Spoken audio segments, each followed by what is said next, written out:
Welcome to The Good Life. Thank you for stopping by. I am Patrick Harney, a proud member of the MPods Network. As always, you all know, make sure you can listen to this on Apple, Spotify, Google, Amazon Music, iHeartRadio. You can watch this on the MPods Network YouTube channel as well.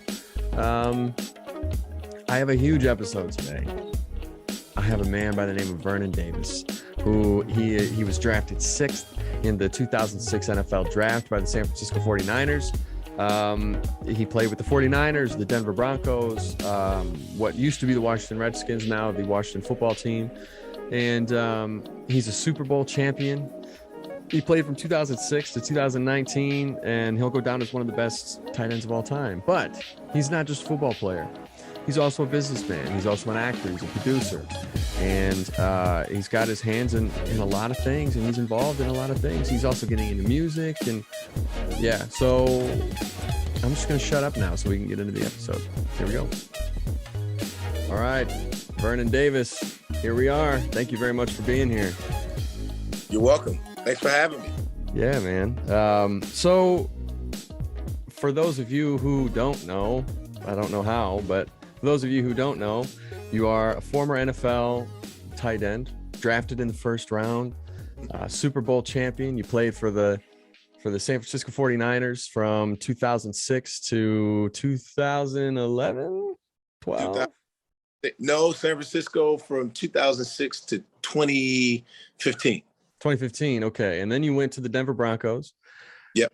Won a Super Bowl. And then you went to the Washington Redskins, and you finished out your career with them until 2019. And yeah, I mean, you're one of the greatest NFL tight ends of all time. Like, I appreciate that's Thank crazy. And so, but you're not just a former football player. You are also a businessman. You are an actor, a producer. You've got your hands in what seems like a bajillion million things, and yeah, so thank you very much for being here. Now I wanted to let's talk about football first, if we could. I'm a big sports guy. I'm a big football guy. I love the NFL. I love college football, all of it. So my question to you is, because you played during a time where I feel like a lot of changes came about in the NFL. What was the biggest change that you had seen from your time coming into the NFL to when you left? The biggest change, I'd say, mostly the rules of the game. I mean, they changed drastically, and coming into the NFL and just seeing that change is just, it's like, wow, you have to accept it, because change comes with everything that we do in life. There's always going to be something that's going to change. So you accept it, you embrace it, you become acclimated to it, and you just go with it. But the rules, I'm going to also have to say the culture of just the environment, the way the guys think, the way they go about their life, what they wear, just everything. It just changes. You know, when I first came in, guys were wearing baggy jeans. Now they wearing jeans. They're suffocating their ankles, and big chains, glass watches. So it's just, everything just changes, and it's just cool to be able to see the journey in the way things just evolved over time. Okay. Yeah. Well, and it's kind of the same thing, I think, with basketball too, how that I feel like just sports in general, that the culture has changed over time, but like made big changes from that time period. Because, you got just I think a whole change in lifestyle as well. I mean, I think there's a bigger focus, and I mean, correct me if I'm wrong, but would you say that there's a bigger focus on physical health now than there was from when you started? Yeah, I would say that everyone's really, the athletes, they're really becoming health conscious. And I think that's because of the way that things are going. Everyone's going to more towards the fish and vegan diet, if I must say. But it's cool. It's cool to just see that, because health is everything. Without your health, you have nothing.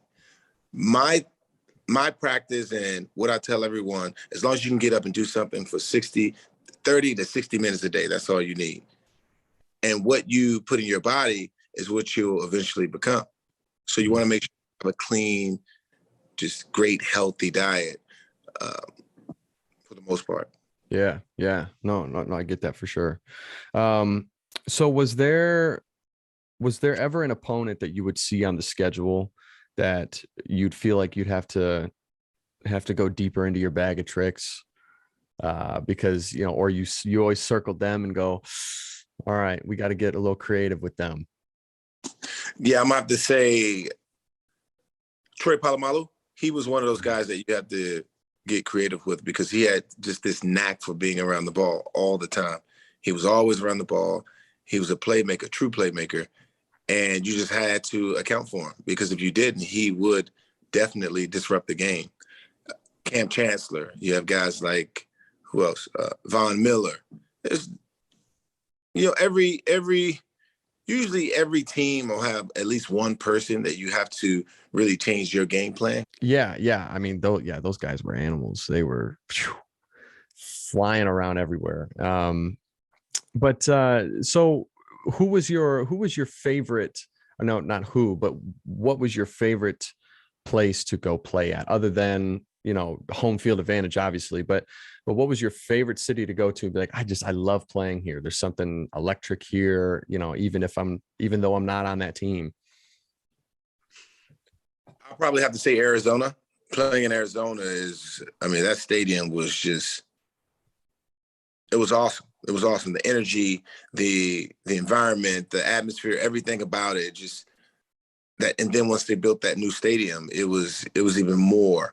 I don't know. A lot of people will probably say playing in Seattle or playing in Dallas, but for me, I didn't feel that. I feel like Arizona was the place that when I walked into that stadium, I felt something in my body. It was just something that was moving me, and I knew I had to. That was the game. That game felt like it was the playoffs. Every time we walked into that stadium, even if it was the regular season game. Man, yeah, I know. You know, because I mean, I live in Michigan. I'm not a Lions fan. I never have been. But you know, I went to a Lions game one time with a couple of buddies of mine, and I remember sitting there, and well, for one, there was barely anybody there, because I mean, it's the Lions, like, let's be real. But two, it was just like it was just dead. Like, there wasn't a good. It was almost like you could feel the sorrow of the whole franchise, you know, in that stadium. Yeah. And, but yeah, you know, that's funny. Now, but you're not, again, yes, you had your football career and a great football career, but you also have your hands in a lot of businesses as well. So you have RIFF Cold Brew Coffee, Territory Foods, PATHWATER. So can you kind of talk about some of the businesses that you are involved in, what you do with them as well? Yeah. So yeah, like you said, RIFF Cold Brew Coffee, which is Territory Foods, PATHWATER. These are companies that are really unique, and they have a really good message. And the reason why I invested in these companies is because of what they do. Like PATHWATER, their mission is to get rid of single-use plastic water bottles. They have these aluminum bottles that they created, which is really, really amazing. I mean, if you look at the wrapping that's around this bottle, the logo, it's really sleek, it's clean, and the water, it tastes really good. Not only that, you could save these bottles. They're encouraging you to refill these bottles. So they're not saying go into the store and buy more. Reuse them, and you want to reuse them once you buy it. It feels like a souvenir once you get your hands on that bottle. It's truly amazing, and I love what they stand for. And I try to invest in things that are organic and things that have a message, products that are all about doing good within the world or within the community, right? And then you have RIFF, which is which is another cool product because what they have done is they took cascara, which is the coffee fruit. The fruit, the bean comes out of this fruit, and then what people would normally do is they would discard it because it's been thought of as a waste product, right? So now they're taking this cascara, this coffee fruit, and they're turning it into a beverage. Yeah, which is awesome. Now you have high antioxidants, high count of antioxidants. You have natural sugar, and the same amount of each can is consumed with the same amount of caffeine that you would get in a cup of coffee. And then no piece of it is wasted. None of it is wasted. Dude, and now, not only that, you also provide another way for local coffee farmers to add more revenue to their bottom line. Yeah. Selling the coffee bean, they're selling the fruit as well. Yeah. And then they can probably save on the cost of having to waste that product at the same time. That's awesome. That's great. Yeah. So where does that come out of? Where does that where is that farmed at? This is farm. Well, the company's based on the in Oregon. Okay. Yeah, the company's in Oregon. I took a trip out to Bend. That's where the headquarters is located. We went from Bend to Eugene, and then we drove down to Portland to kind of check on some of the product that's located that's been placed in some of the stores within Portland. So, but it's amazing. It's amazing. Everything about it. If you haven't tried it, you need to get you some. You need to go online, order RIFF, and let me know what you think about it. I will. And to everybody that's listening, I'll have links to all of these different companies in the show notes as well. So all of you can go and get yours as well. So you've got RIFF, you've got now you've got PATHWATER, and then you have Territory Foods. So what is Territory Foods about? So Territory Foods is pretty unique as well because they have it in every city. They have a different chef, right? Who's all about culinary flavors, good, fresh, good, wholesome quality food. And now you're not just getting your typical food item, right? A grilled breast of chicken over like some bland brown rice or quinoa. No, you're getting top-notch. You're getting top-notch quality food that is very sustainable, very good, and it'll keep you going back. So what is that? Is like Territory Foods? Is it like a restaurant, or is it a way that you can order food or and have it be brought to your house, or what is that like exactly? Yeah, it's food on demand. It's like meal, just like meal prep, it's like a food. Like if you want chicken, fish, steak, and salmon for next week, put your order in the week before, right? You'll be in the system and it'll get delivered and it's fresh. It comes on dry ice. So all you have to do is stick it in the refrigerator once you get it, or just throw it in the microwave. It's not frozen at all. Very fresh. Meals, they come frozen, or you can only get but so many meals. Territory Foods, they pretty much solve the problem. They are the solution for people who want good quality, healthy food. It can be for anyone. Even if you're the type of person that sits at home and you're cooking on a weekly basis, you can still order this because it's totally different than what you're cooking. You're getting quality food from quality chefs. Okay. Yeah, I'm gonna have to check that out too. Now, why is it important to you to have your hand in so many jars, if you will? You know what? It's not. I think it's. I never really thought about that because I'm the type of person that I just whatever I'm thinking of and whatever I believe, I just go with it, and I don't really look back. I just go with the plan or whatever it is that I want to do, because it's like working on it. I kind of put it in the same sector as, just settling for something, right? Just settling for, I'm just going to put something here, invest in this, and I don't really care about it, or I'm just going to do this and do that.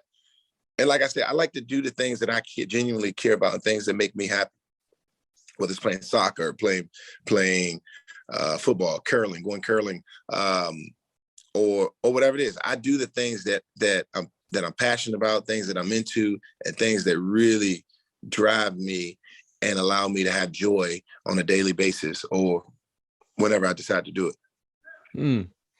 That's a good way to live right there. It is. Now you've also done some, you've also worked in or on TV for, sports games, sports weekends, whatever, doing, is it commentating, sports analysts, that kind of work, correct? I've always wondered, because whenever you see all the guys, at halftime, and they're sitting at the big table and they're all talking, seems like they're all talking to each other, and they have all this information, all of these stats and everything in their head. Like, how much, what kind of prep goes into that? That's just me kind of like being curious and nerding out a little bit. What kind of prep goes into that, of having everything right at your fingertips for that broadcast? It's like anything else, everything that we do, whether it's playing football, being an actor, analyst, is all the same. And it goes back to the preparation part of everything, right? You have production meetings, you know what you're talking about. Even if you don't know what you're talking about, you have options, you have a lot of information that you could go to. So just like everything, you study, you put the time in, you do everything that you possibly can to make sure that you're prepared for when the camera starts rolling, that day arrives, just like anything else.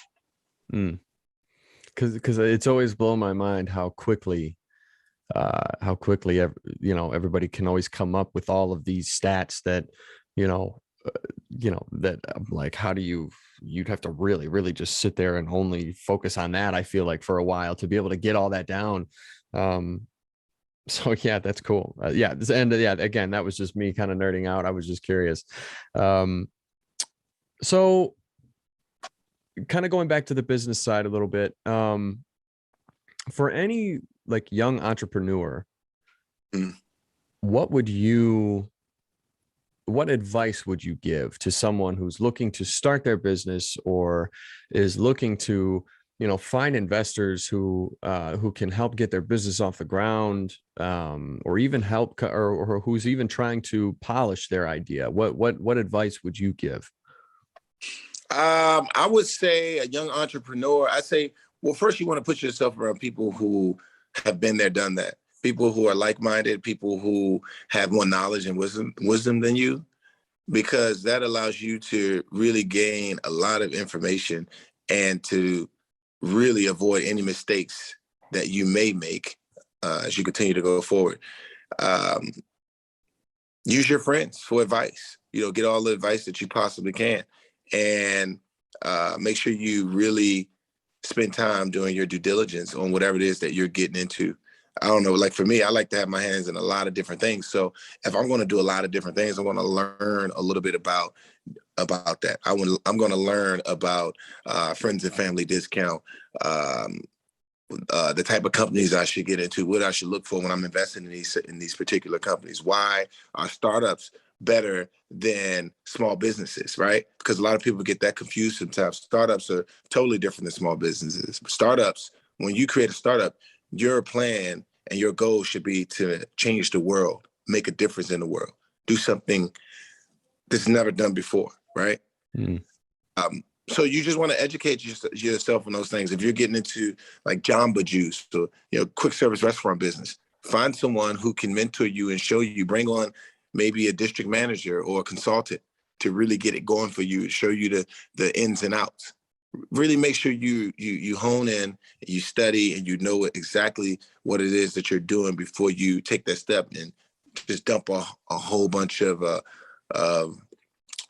money into something that you don't really know about. That's good advice. Yeah. Yeah, that is good advice, because there's nothing worse than talking with somebody who thinks that they know every single thing about whatever they're trying to get into, and then you see them not go anywhere because they're too prideful to bring in people that could actually help. Yeah, that's always tough to see. So let's talk about acting a little bit. And so how long have you, I mean, is that something, is the film industry, is that something that you've always wanted to get into, or that you always knew you were going to try to get into after football was done? Or did that kind of come about during your career and think maybe I could do this too? Yeah, I think around 2012, 2013, I enrolled myself in a class at the Shelton Theater of Art in downtown San Francisco. And I was just curious, and it was an improv class, and I learned a lot, and I fell in love with it. And from there, I started to seek out different projects, and I found myself doing this short film, that short film, and there was another one. And after that, I got, when I was in year, this is around 2015. I went to Denver, then I went to Washington, to the Washington football team. Once I left Denver and came here to Washington, D.C., I found myself an acting coach. And then I went to LA and I found another acting coach. And what I did is I took information from both of these guys, and I just started learning as I was playing a little bit. I didn't have much time because football took up so much of it. And as soon as I was done playing, I had the script in my hand. And the plan was to create this movie called Red Winter that will soon be up for distribution. But the plan was to make that movie and have myself as one of the main characters in that film. So I got with my acting coaches. One in particular is Kevin Benton from out of LA. And we started working on the script. We were going over it. We spent maybe, and this is doing all during COVID, right? We got that script, and right after I retired, I jumped right into it. So we got the script, and we would work like 3 hours a day, 3 times a week for like 3 weeks. And just doing everything, activities, and just going over the script, breaking it down, reading different books. It was pretty amazing. So was there anything that you found about that process that you didn't expect would come? Or did was there any, because I know for me, if I'm reading a script or if I'm working on a script, collaborating with fellow actors or, a director, the gears start, like the creative gears just start pumping and pumping and pumping. And I know I can kind of start to surprise myself with the amount of creative juices that are flowing. And it can be exhausting. Like, did you find that there was anything during that process that kind of caught you by surprise? Yeah, I mean, all of it. Yeah. I mean, all of it. I felt, first of all, I wasn't susceptible. I was susceptible, but not as much as I thought I was. Started doing all these activities. I felt a little like just closed in, but just like anything else, over time it gets better and better. But yeah, that stuff was very surprising. Just a lot of the details that you have to go into when performing. Like, I didn't know that I had to do so much, like get so much information, like as far as reading the script and coming up with the just using the different techniques that you have when performing. I didn't know there was so much to it, but it's definitely a lot. It's not easy. I remember when I tried to do what was it? Yeah, I went into a movie.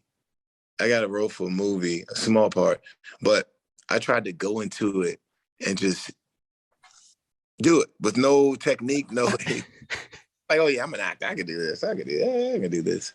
It is cool. But man, let me tell you, like for an actor, that's like I've been on sets and I've seen like young guys coming in who never really acted, and I just look. I'm like, I hope they're prepared, because they have no idea how much goes into getting to a place where you're so realistic in front of that camera, right? because acting isn't really acting. It's we're you and we're acting right now, if that's what you want to say. I mean, we're acting. We're realistic. We're talking. We're communicating our doings, our habits, everything that you do in real life. We're doing. So acting is pretty much reacting. You know, depending on what you're doing, with scene or script you have, what movie or whatever. But yeah, it's pretty cool, man. Once you gain, just learning all that information and the different techniques that you could use when really developing your craft. Yeah. Yeah, no, for sure. I mean, you've got a film coming out. It's called Gasoline Alley, and I've got a few friends on that film as well. I mean, our mutual friends of Alex Kane, Bobby Lanin, and that film, it's got Bruce Willis, Luke Wilson, and obviously Bruce's double Eric, who is one of the nicest people. I kid you not, he's one of the nicest people I think I've ever met in my life. I mean, he is so genuine and giving. It's unreal. So you got that coming out here, I think, was it next year? I think. Yeah, Gasoline. No, it should be this year. Oh yeah, it's 2022 now. now. We made that movie last year, so it should be this year. Yeah, I'm excited to see that. Yeah, Bobby, I've known for years. He and I've done a few projects together, and then he got me in touch with Alex, and you know, and Alex is great. He's a really, really nice guy too. And so yeah, it's it'll be cool. And then you have a project with Morgan Freeman as well. Can you talk about that one? Yeah. The project with Morgan Freeman is pretty cool, man. I had so much fun on that, with that movie, just making it, just everything about it. Working on it all the way up to going to Mississippi to actually film it. It was really cool. It's about a serial killer who's going around harvesting body parts, right? Morgan Freeman plays a college professor. I'm the serial killer. Nice. Named Randoku. I'm from South Africa, and I go around harvesting these body parts, and I'm selling them to corporate America, people who are powerful, powerful in business, who wants to be powerful in real life, right? And they become powerful by drinking this concoction called muti that I'm making while harvesting these body parts. So it's a comedy. No, it's far from a comedy. I had anxiety after I finished this movie. Yeesh, that's heavy. Isn't playing bad characters so much fun though? Oh, it's so much fun because that's not who you are in real life. But Exactly. think about the many moments where you've gotten upset. You went to McDonald's, or you go to, I don't know, you go to Rasa or just any restaurant, right? And you pull up and they get the meal wrong, and they get it wrong 3 or 4 times. And you got to rush. I'm giving you a situation here. I'm painting the picture, but you got to get your kids up. You have 5 minutes to go get your kids, and you thinking you're going to get through this thing, but you got to go back around again. Your wife is calling you. She's upset with you because you did something at home, and you're tired. You need to put more air in your tire. You're just having an awful day, right? You just want to destroy this person. Order, right? Adding more to your day, man. So it's a lot. There's a lot there. So when we play these characters, we channel all of that emotion, similar. I'm just giving you an example. Like you know this stuff, but just to the audience, just give you an example of how playing a bad guy, when you're the nicest person in the world, you could be, you could be the nicest person in the world, but you use those things that you go through, the anger, the pain, everything, and you just put it into a particular project, and it shows up on camera as amazing. Something truly amazing. Yeah. It's great, but I love it. That's awesome. So where or when can everybody expect to see that? Do you know? I come out this year as well, 2022. Okay. Yeah, hopefully it comes out around the time that Chariot comes out. Did you know about Chariot at all? I did look up that one a little bit as well. Yeah, yeah. So Yeah, yeah, if we could, let's talk about that. we just got a release date on that, which is April 15th in theaters and on demand. Mm, nice, dude. Yeah, Congratulations, man. You got some yeah, big stuff coming this year. yeah. That's gonna be dope. That's gonna be cool, man. That's gonna be great. So are there any projects that you have slated to begin filming that you're able to talk about? Slated to begin filming. No, not, all of the films that I've done, they're in the can. They should all come out this year. But there's a few that, yeah, that's a few, but I don't want to say anything because there hasn't really been any confirmed dates on any of these films. So I just kind of, when I get projects like that, I just kind of wait until till they give you the date, and then I start talking about it. But it's just, you just never really know. In this industry, it's tough because sometimes anything happens, with COVID being here, and maybe they push it to 2023 or something. Yep.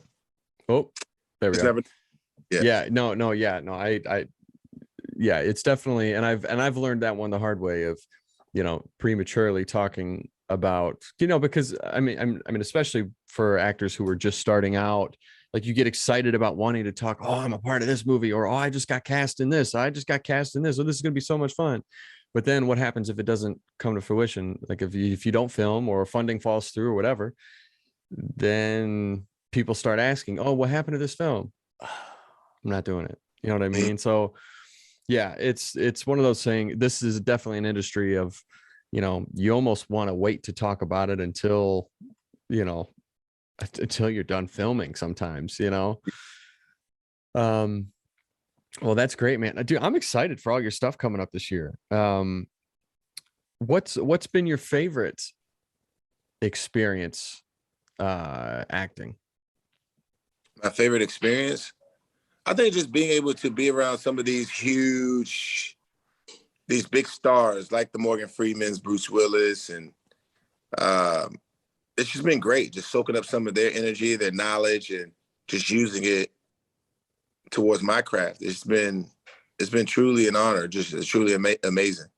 And the preparation part, like it's ongoing. Like it's a difference between being good and being great. If you want to be great, you got to really do this all the time. Whether it's reading some material, taking a script, just looking at, just something. You need to do something, put your eyes on something before you go to sleep or when you wake up in the morning. You just always have to you have to indulge into it. Like with it, like anything, you make a sacrifice when it's something that you really want. Yeah. Yeah. What's your goal for yourself for this career, or for this new career that you've been building for yourself? What's your goal for that now? I think my goal is to really just enjoy it, right? Enjoy it and do it for the love of it, the happiness and the love that it brings towards me. Knowing that when I put the work in, I'm going to do well. Never doubting myself and doing something great. Because at the end of the day, when I do this, I have a chance to inspire so many different people. Not only that, my family, I make my family proud, and I give people hope because I'm coming from a totally different genre, right? My space has been football my entire life. Now I'm leaving football and I'm doing other things that I'm actually passionate about. Like, I love writing. I love writing music. I love getting beats and making music to the beats.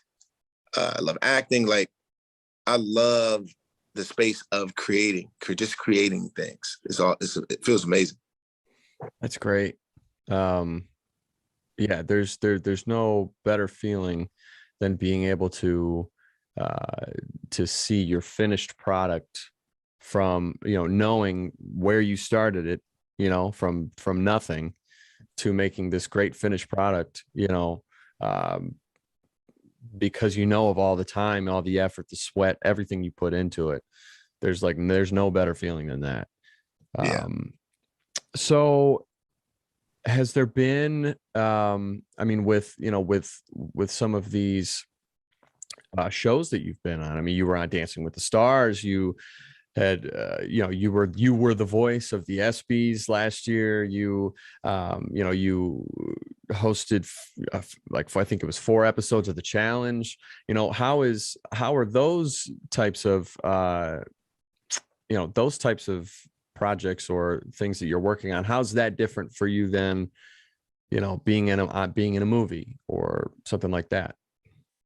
I still approach it like being in being in a movie, because I mean, you could take the script and you can do the same kind of thing. You can break it down to really make sure you understand what's going on, what you're talking about, how you're delivering your words, and it's the same process. I really don't I really don't change anything. Only thing different is that you don't have any scenes, right? You have to sit up there, you host and you talk, and that's it. But you can still treat the verbiage the same way you would treat a script. Okay. That's awesome.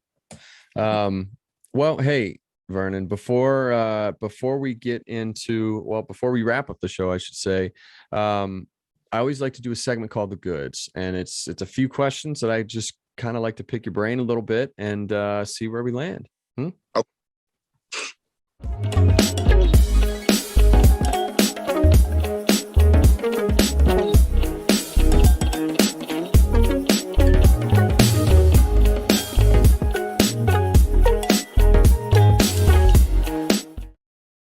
All right, number 1, if you could go back and replay any football game, which would it be and why? Oh man, if I can go back and replay any football game. And it could be for good reasons where you were killing it, or something that you're like, I wish I could have got that one back. Oh, I wish I could. Oh yeah, the Super Bowl 47, when we played, when I was playing with the 49ers and we played the Baltimore Ravens in New Orleans. We came back after the lights went out. We came back from out of that locker room and we almost won that game. And Kaepernick dropped back. He threw the ball to Crabtree. And I just want to go back and just relive that, do it over, and just make just win that game, man. I wish I could do that over again. Yeah. Okay. Yeah. Who is one actor that you would love to work with and why? One actor I would love to work with is Will Smith, because I know his life story. I read his book, and I'm very amazed at how he's been able to accomplish so much based on the life that he lived early on. He went through a lot, and to be able to be resilient and come through and triumph and just do the things that he's been able to do on so many different levels and platforms, been amazing. Yeah, I actually just got his book, and I just started it. I mean, I'm only like 30 pages in, but yeah, to hear some of the stories of his childhood, I mean, yeah, you would not expect that, seeing how he's been in his career and how, he's so animated and full of positivity in life, and, to come from that background. I mean, it's amazing, Yeah. What's your favorite Will Smith movie? Oh, Pursuit of Happiness. Oh, that's a great one. Yeah, that's a good one. The fact that he didn't win an Oscar for that blows me away. Yeah, and it was in San Francisco. Oh yeah, that's right. Yeah, baby. Yeah. yeah. I love that film. And then I also really loved, I don't know why, but iRobot has a soft spot in my heart. I mean, that movie, I think it was because when I was growing up, it was always on TV, always. And my parents used to get so sick of it because anytime it was on TV, I would immediately, nope, we gotta stop and watch it. And we'd watch it like 3 times a week because it was on TV every time. And I loved that movie.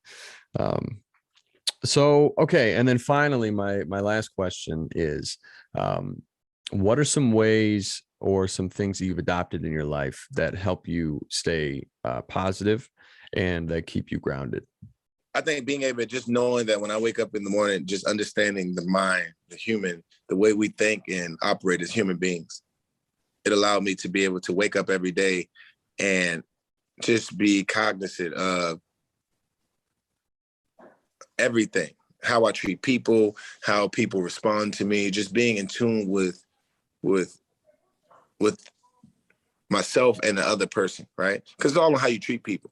Life is, it's not about what we have, what we drive, and the material things that we have in our life. It's all about how you make people feel. And that's how I like to live my life. I like to treat people fairly, treat them with the utmost respect, and make sure that they're okay. That's a good way to put that. Yeah. And thank you for that, because I know myself, and hopefully all of the listeners can take that and maybe start to adopt that for themselves as well, you know. So Vernon, is there anything right now that you want to tell everybody to be on the lookout for, or or what they should check out, any of that stuff? What do you have to say? Yeah, I mean, I think anything, it'll probably just be like some of the shows that I have coming up, like the Ultimate Cowboy Showdown with Trace Atkins. He taught me how to herd cattle from a horse. That gonna look out for that, as well as a big show that I have coming out on Fox called Domino Masters. Yeah, Okay. that's gonna be, it's a competitive show, all about competition. It's a domino toppling show. So we bring in 16 teams, and they have a chance to compete at building these huge creations and toppling them. I'm a judge on that show, so I'll be there. We'll be there. I'll be on there for 10 episodes. Nice. And that starts when? It should start Q1 of this year. Okay, great. Well, yeah, everybody be on the lookout for that. Domino Masters on Fox. Well, hey, Vernon, thank you very much for being here. I really appreciate you taking the time to come and chat with me, and just kind of just tell a little bit of your story, and tell why you do what you do and how you do it. So thank you. I appreciate you for having me. Thank you. All right, and that's it. Thank you to Vernon Davis for being here. Thank you to all of you who listen to this and watch this. I really appreciate it. Again, make sure to hit that like button, subscribe, hit that notification button as well, so you can be alerted when the next episode comes out. I put out episodes every Wednesday. And yeah, we got some good ones coming up. So stay tuned. We'll see you next week.